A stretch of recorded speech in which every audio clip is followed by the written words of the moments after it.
Good morning to all of you. Welcome back to my channel. If you have not subscribed, please subscribe it.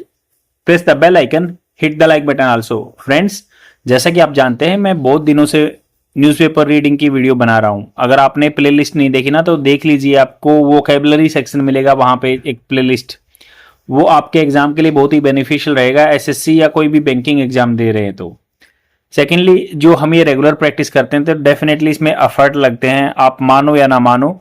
Please इस चीज को थोड़ा सा value दीजिए, मुझे लाइक एंड कमेंट दीजिए, जिससे कि मेरा चैनल आगे चल पाए। क्योंकि इतना लंबा वर्कआउट करने के बाद, लगभग 4 इयर्स हो गए मुझे ये काम करते हुए, still I am not getting views. मेरे वॉच आवर्स अभी कंप्लीट नहीं हुए हैं, तो प्लीज कंसीडर कीजिए इस चीज को। और आज जानते हैं कुछ वोकैबुलरी वर्ड्स। वोकैबुलरी वर्ड्स हैं जो कि आपके एग्जाम में जनरली आपको मिलेंगे। First word is heretic. Heretic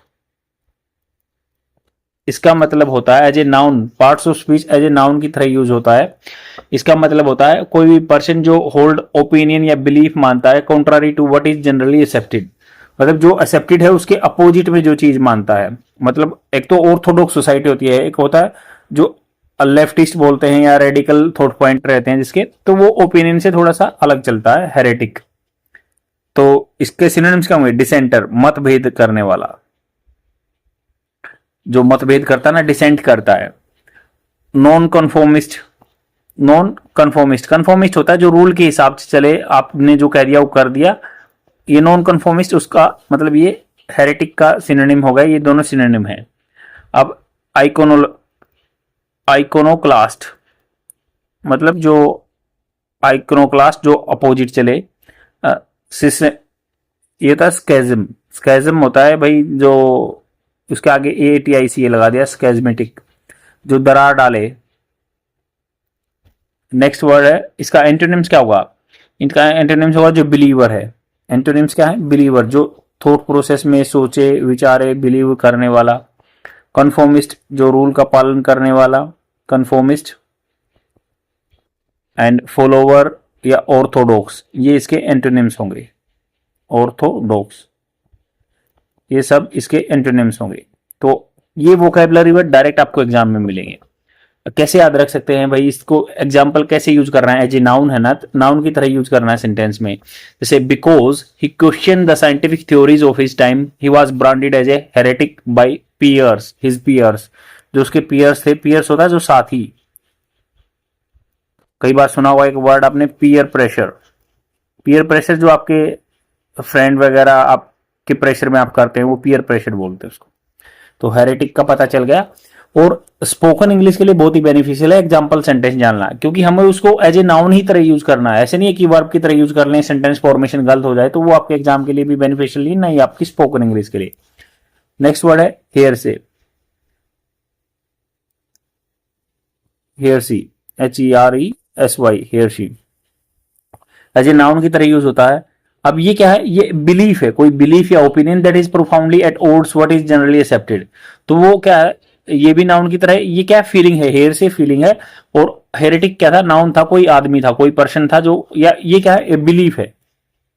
ये बिलीफ है, ये खुद में एक भावना है, बिलीफ है, विश्वास है। और ये पर्सन को बोलते थे हेरेटिक, जो भी अपोजिट सोचता है। अब belief opinion that is profoundly at odds what is generally accepted. Synonym का डिसिडेंस। अब देखो वहां पे डिसेंटर, डिसेंटर यूज किया था, मतभेद करने वाला। यहाँ पे डिसिडेंट यूज होगा, डिसिडेंस, मतलब एक भावना है जो विश्वास है। तो आपको दोनों देखो, यही मतलब एज ए नाउन ये भी यूज होता है, बट हेयर से को यूज करते हैं एज ए एक डिसिडेंस, जैसे जो बोल दिया भावना को। ये क्या है? आदमी के लिए हेरेटिक यूज होगा, तो उसकी भावना क्या होगी? हेयर से होगी, और वो आदमी क्या होगा? हेरेटिक हो गया। तो डिसिडेंस हो गया इसका सिनोनिम। और बिलीफ, ब्लास्फेमी हो गया। ब्लास्फेमी मतलब जो भगवान की निंदा करे, ब्लास्फेमी, ब्लास्फेमी। या नॉन कन्फॉर्मिटी या अपोस्टासी, ये भी वर्ड अच्छा है, अपोस्टेसी, मतलब निंदा करने वाला, अपोस्टेसी। अब एंटोनिम्स क्या होंगे? Orthodoxy, belief, doctrine, tradition. Example sentence, in the 16th century suggesting that earth revolve around the sun was considered a dangerous heresy. तो वो उसको डेंजरस हियर से माना जाता था। तो दोनों वर्ड में आपको पता डिफरेंस पता चल गया होगा। हेरेटिक जो पर्टिकुलर पर्सन, हेयर से जो भावना उसकी अपोजिशन करने वाली। नेक्स्ट वर्ड है डिप्सोमेनिया। डिप्सोमेनिया,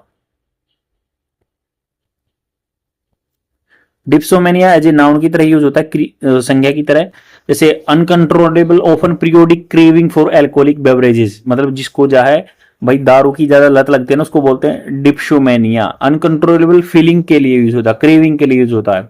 जैसे किसी को मीठी की क्रेविंग होती है तो उसके लिए अलग वर्ड यूज होगा, बट इसके लिए जो शराब के लिए जिसको क्रेविंग होती है ना, उस भावना को डिप्सोमेनिया बोलते हैं। मानिया वैसे पागलपन होता है मेनिया, और डिप्सोमेनिया दारू के लिए क्रेविंग्स जो होती हैं। और इसका जैसे सिनोनिम्स क्या होगा, एल्कोहलिज्म, इनएबिलिटी, ये अच्छा वर्ड है, इनएबिलिटी, इनएबिलिटी, ये दारू की लत बोलते हैं। ड्रंकनेस, ड्रंकननेस, तो इनएबिलिटी, ड्रंकननेस। एंटोनिम्स क्या होंगे, सोबरिटी, एंटोनिम्स क्या होंगे, सोबरिटी। सोबर वो होता है जो भाई बोलते ना कि सीधा साधा हो, सोचने विचारने वाला हो, ऐसे बोलते हैं कई बार। ये सोबरिंग, सोबर आदमी मतलब जो सीधा साधा, बट सोबरिंग, सोबरिंग होता है सोचने की बात है। कई बार ऐसे बोलते हैं ना कि भाई ये सोचने की बात है, ऐसा कितना बेकार काम कर दिया उसने, तो वहां के लिए सोबरिंग वर्ड यूज होगा। सोबर मतलब कोमल सॉफ्ट आदमी, सोबर। तो इसके लिए अब सोबरिटी इसका एंटोनिम्स हुआ। इनएब्रिएटी है ना जो, इसका अपोजिट क्या हुआ, सोबरिएटी। इनएब्रिटी, सोबरिटी। अब्सिस्टेंस, परहेज करना, अब्सिस्टेंस, अब्सटिनेंस, एब्सटिनेंस, एब्सटिनेंस परहेज करना। या टीटोटलिज्म, टीटोटलिज्म मतलब दारू न पीने वाला। ये वन वर्ड सब्स्टिट्यूशन में भी आता कई बार, टीटोटल, टीटोटलिज्म। एब्सटिनेंस, एब्सटिनेंस होता है परहेज करने वाला। जो होता है वर्ड एस्केटिक, एस्केटिक, एस्केटिक मतलब होता है जो तपस्वी आदमी होता है भाई, परहेज करता है ना, कम चीज में गुजारा कर लेता है। एक होता है एस्थेटिक, एस्थेटिक, एस्थेटिक का मतलब होता है कि जो श्रेडिड बॉडी वाला हो थोड़ा सा। और हाँ, बॉडी से एक बात याद आई, अगर आप मान लो अच्छी अपने फिजिक बनाना चाहते हैं तो मुझे फॉलो कर सकते हैं इंस्टाग्राम पे। वहाँ पे मैं अपने हेल्थ रिलेटेड डाइट वगैरह के बारे में बताता हूँ। तो मेरा टेलीग्राम चैनल है nilfit_2025, इस नाम से सर्च करेंगे तो आपको टेलीग्राम चैनल मिल जाएगा। अब यहाँ पे एग्जाम्पल सेंटेंस जान लेते हैं। जैसे डिप्सोमेनिया के लिए, the character in the novel struggle with dipsomania, जो डिप्सोमेनिया से स्ट्रगल कर रहा था, उसको दारू की लत थी। Often disappearing for days on drinking binges, तो ड्रिंक में घुसा रहता था और वो बहुत दिनों तक डिसअपियर रहता था। और जैसे जैसे कि एक मूवी में था ना, वो बंदे को आशिकी 2 मूवी थी, उसमें उसको ड्रिंक की आदत थी, तो उसको डिप्सोमेनिया था। नेक्स्ट वर्ड है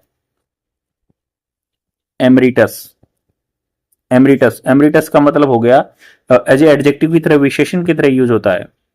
जैसे meaning retired from active duty, जो एमरिटस है ना, बोलते हैं कि भाई ये रिटायर्ड है for on rolls on honorary holder of prior rank, जिसको पहले ऑनररी रैंक दी हुई है। सिनोनिम्स क्या हुआ, रिटायर्ड, ऑनोरिफिक, फॉर्मर। अब एंटोनिम्स क्या हुआ, एक्टिव है जो फिलहाल करंट में है या एम्प्लॉय है। The university invited the professor emeritus back to campus to give a guest lecture on his life research. तो एमरिटस मतलब उस फील्ड का रिटायर्ड आदमी, काफी प्रसिद्ध आदमी, पुराना आदमी जो एम्प्लॉयड था।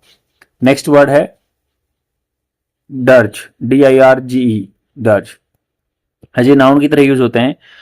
जैसे मोर्नफुल सॉन्ग है, जैसे कैसे दुखी सॉन्ग जो गाते हैं। पीस ऑफ म्यूजिक है, पोएम है, टिपिकली परफॉर्म्ड है मेमोरियल और फ्यूनरल पे गाया जाता है, डार्ज। तो इसका सिनोनिम्स क्या हुआ, एलेगी, एलेगी, एलेगी, सो जो लेमेंट, पछताना, विलाप करना जो होता है, अलाप करना, लेमेंट। रिक्वीम, रिक्वीम, EM, रिक्वीम। या थ्रेनोडी, थ्रेनोडी, थ्रेनोडी। तो एंटोनिम्स क्या होंगे, paean, anthem, celebrity song, jingle, jingle bell सुना हो ना, इसका एंटोनिम होगा जिंगल। और ये एलेगी, लेमेंट, रिक्वीम एंड थ्रेनोडी, ये इसके सिनोनिम थे डर्ज के, डार्ज के। तो example sentence, the solemn violin dirge echoed through the cathedral during the memorial service. मान लो मेमोरियल कोई सर्विस को याद किया जा रहा था, तो सोल में दुख से भरा हुआ वायलेंट डार्ज जो इको हुआ वहां पे था। नेक्स्ट वर्ड है हाउलेड, HOW हाउ LED, हाउलेड। हाउलेड का मतलब हो गया पार्ट्स ऑफ स्पीच वर्ब की तरह यूज होता है। इसका मतलब होता है लॉन्ग और लाउड जो मोर्नफुल क्राई, बिल्कुल तेज तेज ठहाके से रोना, रोना होता है, लाइक ए वुल्फ, जैसे लाउड क्राई पेन में। तो इसका सिनोनिम्स क्या हुआ, वेल्ड, मतलब बहुत तेज से रोना, weld.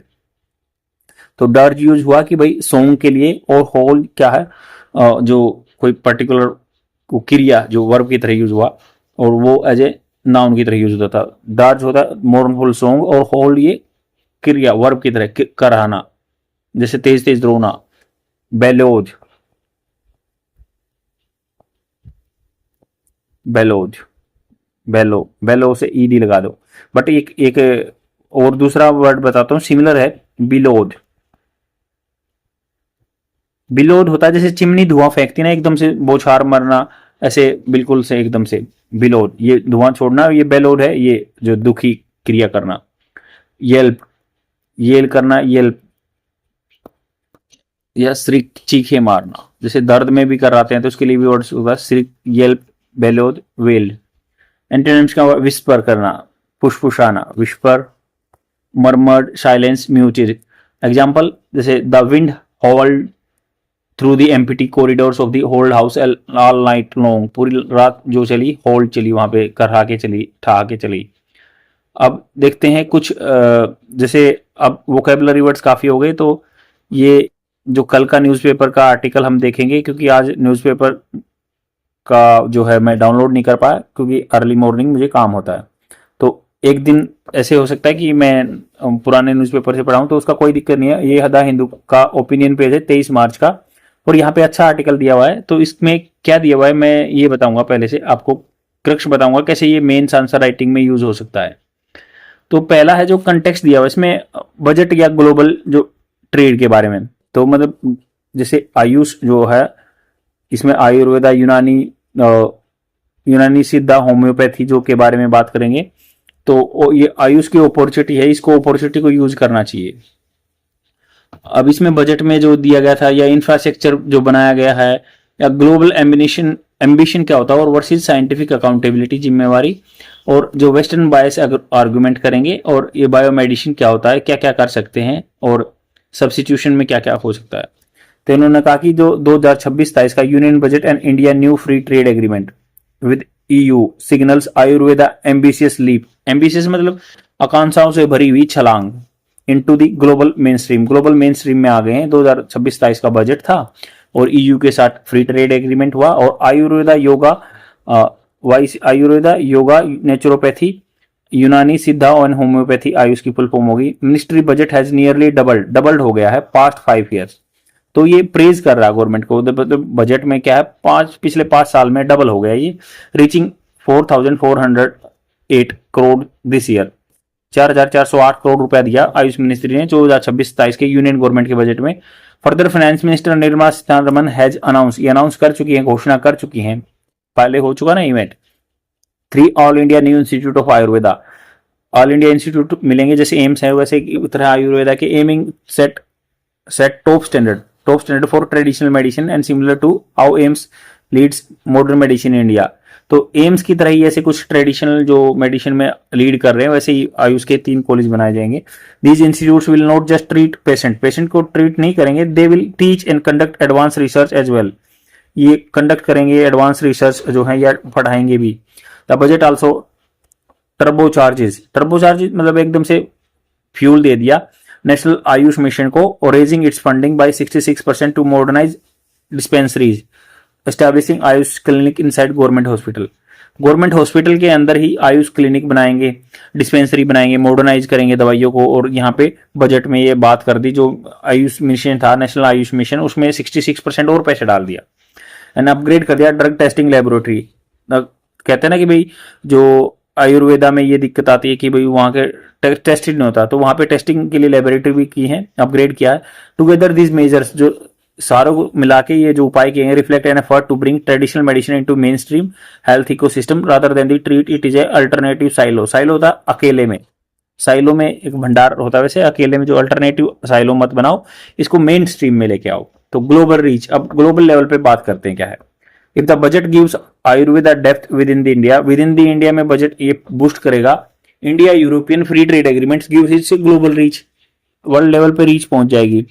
In EU, in EU countries that do not specifically regulate traditional medicine, तो ईयू में जो क्या है वो स्पेसिफिकली विशेष रूप से नियंत्रण नहीं करते ट्रेडिशनल मेडिसिन को। The trade deal allow Indian AYUSH practitioner to provide their services using qualification obtain in India, तो क्वालिफिकेशन जिसने ऑब्टेन की इंडिया में तो वहां पे भी यूज कर सकते हैं, फ्री ट्रेड एग्रीमेंट हो गया। It guarantees that Indian company can open Ayurvedic clinic across Europe without the fear of sudden policy reversal, तो हमारी डिग्री यहाँ की है जो वहां भी मानी जाएंगी और वहां पे क्लिनिक खोला जा सकता है।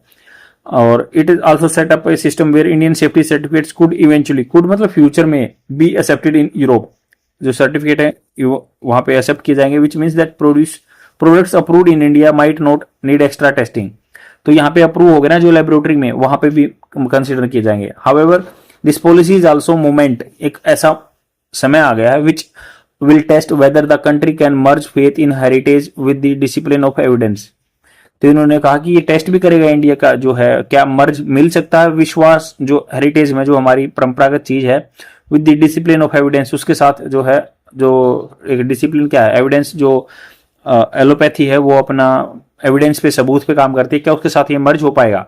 For this is not just an economic expansion, आर्थिक रूप से तो ये बढ़ावा देगा, it is A structural रिपोजिशनिंग of Ayurveda with in the India health system, structural मतलब पूरी ढांचागत तरीके से इसको अंदर डाल रहे हैं, ऐसा नहीं कि इकोनॉमिक एक्सपेंशन हो रहा है, ग्लोबल मार्केट में भी डाल रहे हैं। When the alternative moves from local clinic to international market, alternative होता है कि दो चीजों में से एक चुनना, जब आपके पास होगा तो ये लोकल क्लिनिक क्या इंटरनेशनल मार्केट में चले जाएंगे।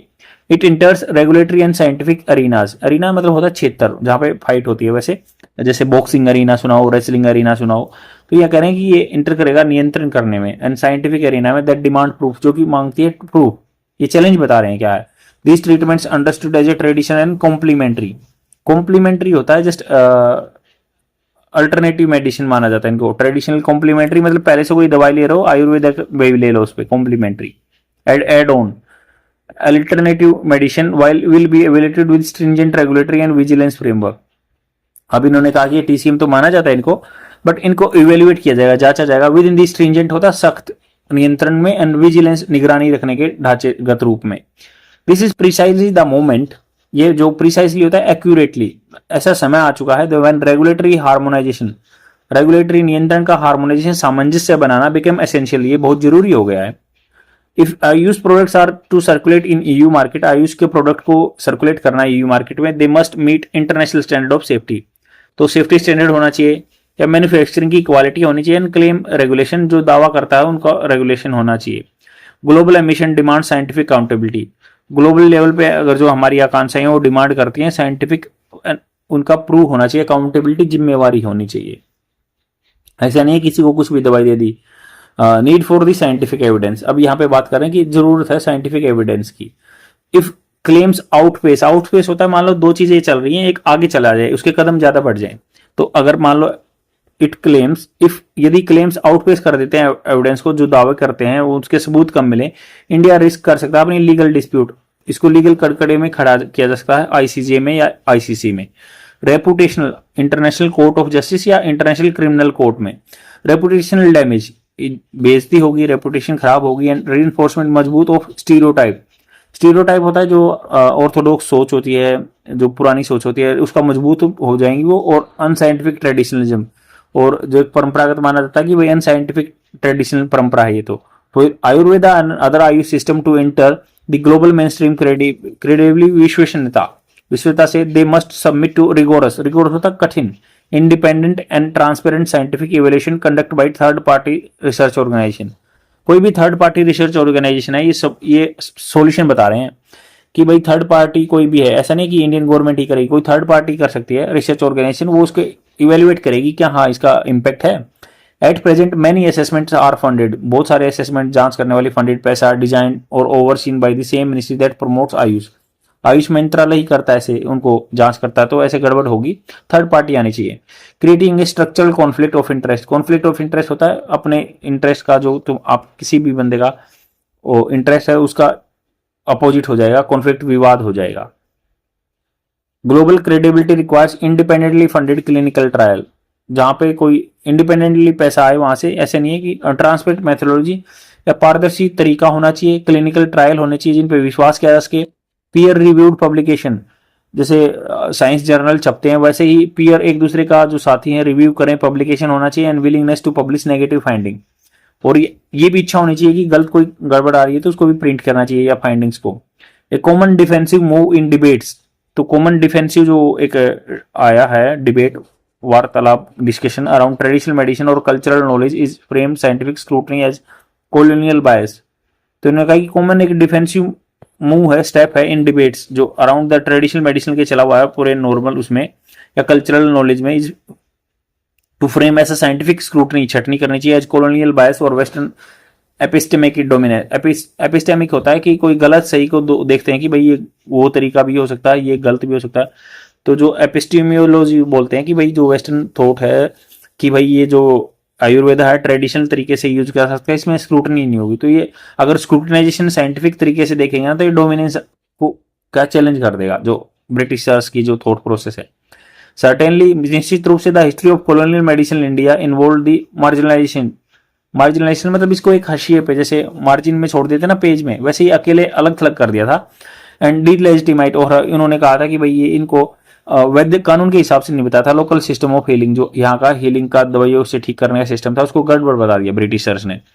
While that history should not be forgotten, उन्होंने कहा कि हिस्ट्री को नहीं भूलना चाहिए। It does not follow the that all demands for empirical, empirical practical जो इवेल्युएशन होती है, are acts of epistemic domination. तो हिस्ट्री को नहीं भूलना जाना चाहिए, not be forgotten. It does not follow, ये फॉलो की ऐसा इसका मतलब ये नहीं है, यानी यह फॉलो नहीं करती जो आल डिमांड रहती है इंपेरिकल प्रैक्टिकल डाटा की, एक्ट्स एज एपिस्टेमिक डोमिनेशन, उनको डोमेस्टिक मानना चाहिए। मतलब डोमिनेशन होता है प्रभु संपत्तो मानना चाहिए। ऐसा नहीं कि जो डिमांड करते हैं कि भाई आप एविडेंस दिखाओ, क्लिनिकल ट्रायल दिखाओ, साइंटिफिक इसमें रिगर है या नहीं है। तो ये क्या कहा कि हमेशा हमें ऐसा नहीं मानना चाहिए कि ये ब्रिटिशर्स के थॉट प्रोसेस हैं, इनको सही मानना चाहिए, प्रैक्टिकल देना चाहिए। Demanding evidence is not cultural betrayal. मान लो कोई अगर मान लो मांगता है आपसे कि ऐसे से ये करना है कि भाई डिमांड है जितनी भी प्रैक्टिकल मांग रहा है, तो ये एपिस्टेमिक डोमिनेशन है। डिमांडिंग सबूत इज नॉट ए कल्चरल बिल्ट्रेयल, कोई आपके कल्चर को धोखा नहीं दे रहा, गड़बड़ नहीं कर रहा। And scientific evaluation does not diminish tradition, अगर साइंटिफिक अगर इवेल्युएट कर लेंगे ना तो आपके जो डिमिनिश कम नहीं करेगा जो परंपरा है उसको। तो ये कह रहे हैं कि सही है, आप साइंटिफिक एविडेंस होने चाहिए हमारी दवाइयों की।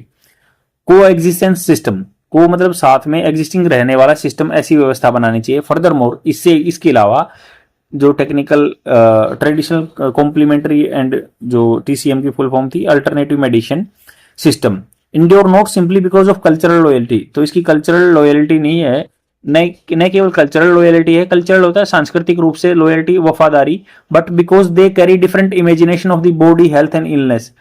तो ये क्या इन्होंने कहा कि भाई ये जो बिकॉज ये कैरी करते हैं डिफरेंट अलग अलग तरह की इमेजिनेशन सोच ऑफ द बॉडी की, हेल्थ की और इलनेस की। To engage with TCM seriously is to recognise, अगर हमें एंगेज होना टीसीएम के साथ सीरियसली तो रिकग्नाइज करना चाहिए that they are not merely collection of remedies, ये सिर्फ ये ऐसा नहीं कि जो उपचारों की कलेक्शन है नहीं, बट कोहेरेंट कोहेरेंट साथ में रहने वाली एपिस्टेमोलॉजी, जो पुरानी उसकी थॉट प्रोसेस है एपिस्टेमोलॉजी तक गलत सही जांचना। System such as Ayurveda are organise around ontological commitments. Ontological क्या होता है ये एग्जैक्ट मीनिंग जान लेते हैं। ऑन्टो संबंधी, ऑन्टो से संबंधित होता है, कमिटमेंट्स वादे जो होते हैं about what the body is and how it is constituted. तो कैसी बॉडी, क्या बॉडी होती है और कैसे ये बनी हुई है, हाउ डिसऑर्डर इमर्ज, या कैसे इसमें कोई बीमारी आती है, डिसऑर्डर उभर के आता है, तो ये जानते हैं। सिस्टम सच ऑर्गेनाइज जैसे क्या कि हमारी बॉडी कैसे बनी है और इसमें कैसे फॉल्ट आएगा उसको देखते हैं। The body in Ayurveda for instance मतलब एग्जाम्पल ले सकते हैं, is a not collection of discrete organ. Discrete होता है अलग अलग, मतलब डिस्क्रीट वैसे डिस्क्रीट अलग अलग होता है, तो डिस्क्रीट अलग अलग ऑर्गन नहीं but an interdependent system embedded in the environment. But ये क्या है, इंटरडिपेंडेंट है, एक दूसरे पे सिस्टम डिपेंडेंट है, एम्बेडेड जो कि बिल्कुल फंसा हुआ एनवायरमेंट में, डाइट में, सीजन में एंड सोशल लाइफ में।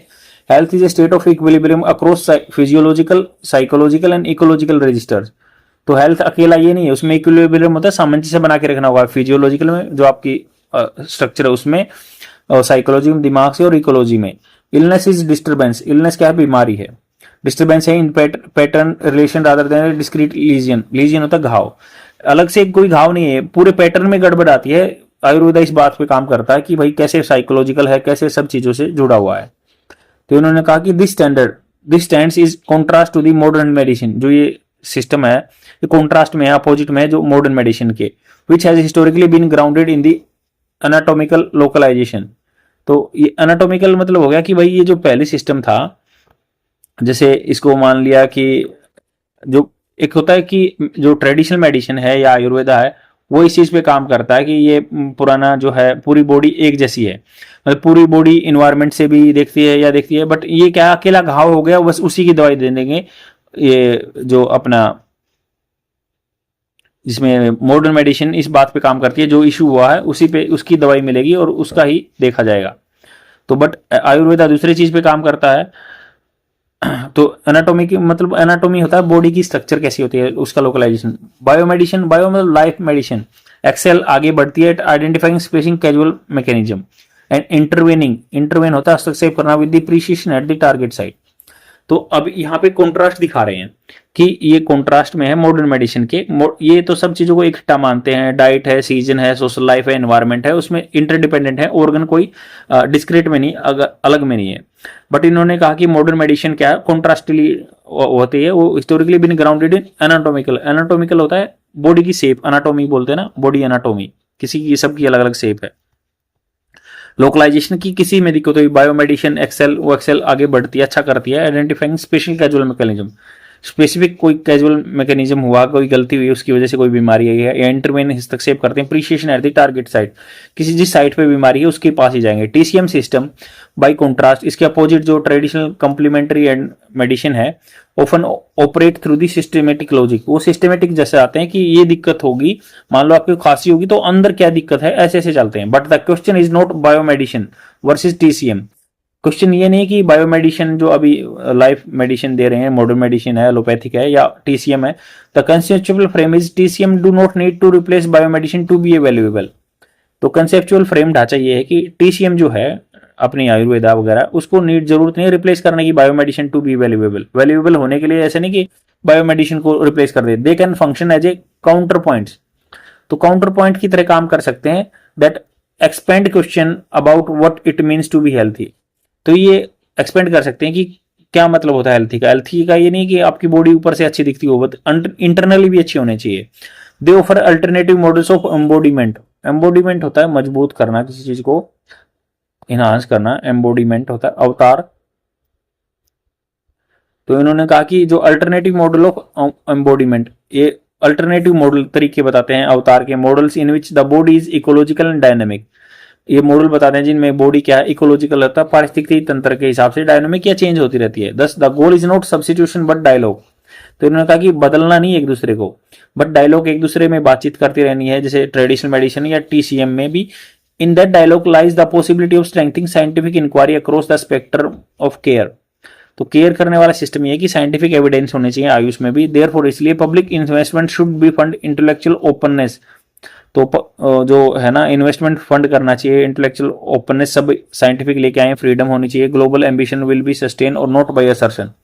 असर्शन नहीं है कि खाली दावा कर दिया, बट बाय एविडेंस, सबूत भी लेके आने होंगे। ट्रांसपेरेंसी, पारदर्शिता रहनी चाहिए। करेज टू बी रिगोरसली एग्जामिन, और हमें हमेशा साहस दिखाना चाहिए कि हमें बहुत गहन तरीके से एग्जामिन किया जाएगा, तो हमें अपने एविडेंस भी प्रूव करने चाहिए। आई होप आपको समझ में आया होगा। काफी लेंथी आर्टिकल है और वीडियो भी लेंथी हो चुका, बट एक नॉलेज से भरा हुआ है। बहुत सारे वोकेबलरी वर्ड हैं, जैसे एम्बोडीमेंट अवतार हो गया, या एपिस्टीमियोलॉजी हो गया, जो गलत सही के बारे में सोचना हो गया, टीसीएम हो गया, बहुत सारे वोकेबलरी वर्ड्स आए हैं। तो बने रहिए, आपको ऐसा कंटेंट मिलता रहेगा। लाइक एंड कमेंट करके जरूर जाना। Bye, thank you very much.